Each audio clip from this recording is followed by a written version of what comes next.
முன்னொரு காலத்துல காட்டுல பெரிய ஆசிரமம் இருந்தது. அங்க ஜமதக்கனி அப்படின்னு ஒரு மகாமுனிவர் வாழ்ந்துட்டு இருந்தார். அவரோட தர்ம பத்னி தான் ரேணுகா தேவி.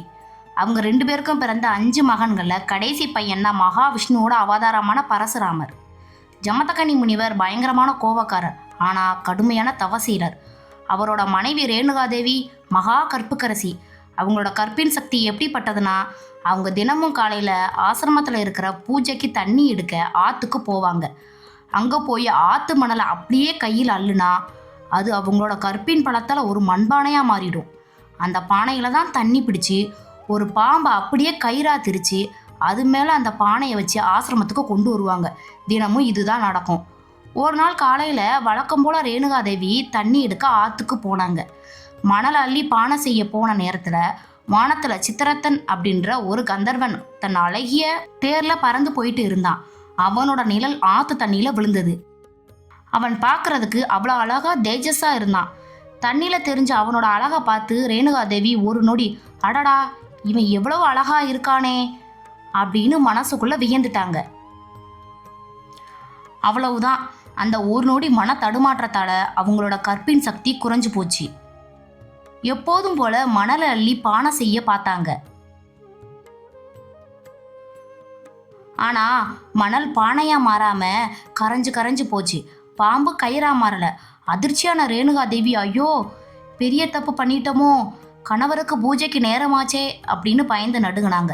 வெறும் கையோட ஆசிரமத்திற்கு திரும்பி வந்தாங்க.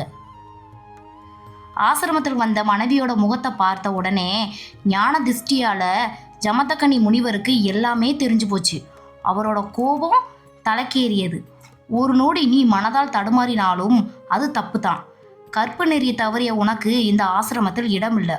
உனக்கு மரண தண்டனை தான் ஒரே தீர்வுன்னு கத்துனாரு.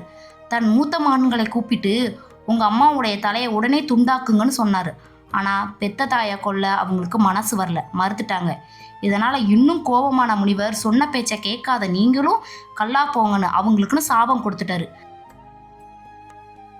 கடைசியா போர்க்களத்துல கோடாரியோட சுத்துற தன் கடைசி மகனை பரசுராமனை கூப்பிட்டாரு. பரசுராமா, உத்தமையான உன் தாய் இன்று மனதளவில் தவறிவிட்டாள். அவளது தலையையும் அவளுக்கு ஆதரவாய் பேசிய உன் அண்ணன்களின் தலைகளையும் உடனே வெட்டி வீழ்த்து அப்படின்னு கட்டளையிட்டார். பரசுராமன் யோசித்தார். அப்பாவோட பேச்சை மீறினா நமக்கும் சாபம் கிடைக்கும், நாடும் அழியும். தந்தையின் சொல்லை காப்பாத்திட்டு அப்புறமா அம்மாவை மீட்கலாங்கிற தந்திரத்தோடு தன் கையில் இருந்த கோடாரியை எடுத்தார்.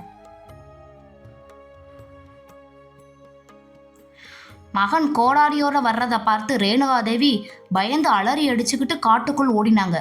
பரசுராமர் பின்னாடியே துரத்திக்கிட்டு ஓடினார். ஓடும்போது அங்கே ஒரு தாழ்த்தப்பட்ட சமூகத்தை சேர்ந்த சம்புகா அப்படின்ற ஒரு ஏழை பெண் விறகு வெட்டிக்கிட்டு இருந்தாங்க.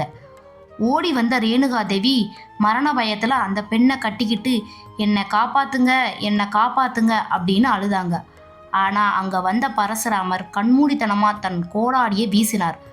அந்த வேகம் ரேணுகாதேவி அவங்களை கட்டிக்கிட்டு இருந்த அந்த சம்புகா ஆகிய 2 பேரோட தலையும் துண்டாச்சிச்சு. ரத்தம் வெள்ளத்தில் சாய்ந்தது. தாயை கொன்ற பாவத்தோடு பரசுராமர் நேரா தன் தந்தை ஜமதக்கனி முனிவர்கிட்ட போனார். தந்தையே, நீங்கள் சொன்னபடி தாயின் தலையை வெட்டி விட்டேன்னு சொன்னார். ஜமதக்கனி முனிவர் சாந்தமடைந்தார். மகனே, தந்தையின் சொல்லை காப்பாற்றிய உனக்கு நான் என்ன வரம் வேண்டும் என்றாலும் தருகிறேன், கேள் என்றார். பரசுராமர் உடனே முனிவர் காலில் விழுந்து, தந்தையே, எனக்கு வேறு வரம் வேண்டாம். நீங்கள் கொடுத்த சாபத்தால் கல்லாய் போன என் அண்ணன்களுக்கு மீண்டும் உயிர் வேண்டும். வெட்டுண்டு கிடக்கும் என் தாயும் மீண்டும் உயிரோட வர வேண்டும் அப்படின்னு கேட்டார். முனிவரும் ஒப்புக்கொண்டு தன் கமலத்து தண்ணீரை கொடுத்து இதை அந்த உடல்கள் மீது தெளித்து தலையை உடலோடு பொறுத்து உயிர் பெற்று எழுவார்கள்னு சொன்னார். பரசுராமர் சந்தோஷமா அந்த தண்ணீரை கொண்டுட்டு ஓடி வந்தார். அங்கே காட்டில் இருட்டாகவும் பயத்திலே அவசரமாக தலைகளை எடுத்து உடலோடு பொருத்தினார். ஆனால் பதற்றத்தில் ஒரு பெரிய தப்பு நடந்துருச்சு. ரேணுகாதேவியின் தலையே அந்த ஏழை பெண்ணான சம்புகாவின் உடலோடு பொருத்தி விட்டார். முனிவர் கொடுத்த புனித நீரை தெளித்த உடனே 2 பேரும் உயிர் பெற்று எழுந்தாங்க.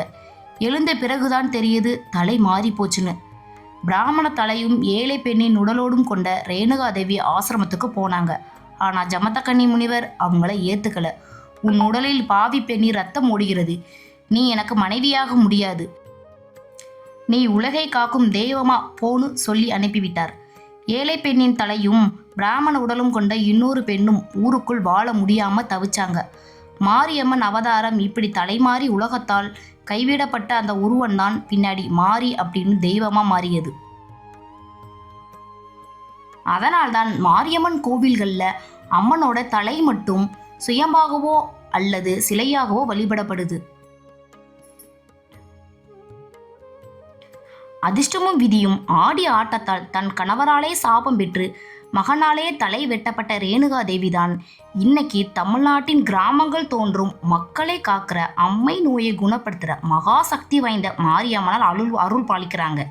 இதுதான் நண்பா மாரியம்மனோட உண்மையான உருக்கமான வரலாறு. உங்களுக்கு வேற ஏதாவது தலைப்பில் கதை வேண்டும்னா கமெண்ட்ல சொல்லுங்க. ஸ்டோரி வித் ஜோதி சேனலை சப்ஸ்கிரைப் செய்து கொள்ளுங்கள். நன்றி.